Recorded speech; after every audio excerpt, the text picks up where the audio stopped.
কেউ কথা রাখেন। ৩৩ বছর কাটল, কেউ কথা রাখেনি। ছেলেবেলায় এক বৈষ্ণবী তার আগমনী গান হঠাৎ থামিয়ে বলেছিল, শুক্লা দ্বাদশ দিন অন্তরাটুকু শুনিয়ে যাবে। তারপর কত চন্দ্রভোগ অমাবস্যা চলে গেল, সেই বৈষ্ণবী আর এলো না। ২৫ বছর প্রতীক্ষায় আছি। মামারে মাঝি নাদের আলী বলেছিল, বড় হওয়া দাদা ঠাকুর, তোমাকে আমি ৩ প্রহরের বিল দেখাতে নিয়ে যাব। সেখানে পদ্মফুলের মাথায় সাপ আর ভ্রমর খেলা করে। নাদের আলী, আমি আর কত বড় হব?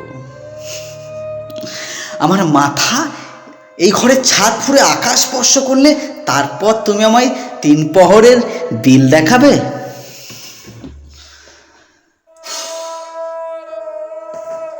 একটাও রয়্যাল গুলি কিনতে পারিনি কখনো। লাঠি লজেন্স দেখিয়ে দেখে চুষেছি লস্কর বাড়ির ছেলেরা। ভিকারির মতো চৌধুরীদের গেটে দাঁড়িয়ে দেখেছি রাস উৎসব। অবিরল রঙের ধারার মধ্যে সুবর্ণ কঙ্কন পরা ফর্সা রমণীরা কত রকম আমোদে এসেছে। আমার দিকে তারা ফিরেও যায়নি। বাবা আমার কাঁদছে বলেছিলেন, দেখিস একদিন আমরা।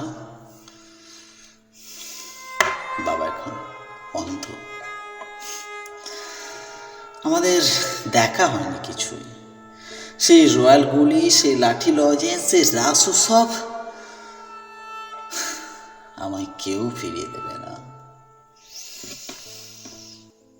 বুকের মধ্যে সুগন্ধের রুমাল রেখে বরুণা বলেছিল, যেদিন সময় সত্যিকারে ভালোবাসবে, সেদিন আমার বুকেও এরকম আদরের গন্ধ হবে। ভালোবাসার জন্য আমি হাতের মতো প্রাণ দিয়েছি, দুরন্ত সাড়ে চোখে বেঁধেছি লাল কাপড়, বিশ্ব সংসার তন্ন তন্ন করে খুঁজে এনেছি ১০৮টা নীল পদ্ম। তবু কথা রাখেনি বরুণা। এখন তার বুকে শুধুই মাংসের গন্ধ। এখনো সে যে কোনো নারী। কেউ কথা রাখেনি, কেউ কথা রাখেনি।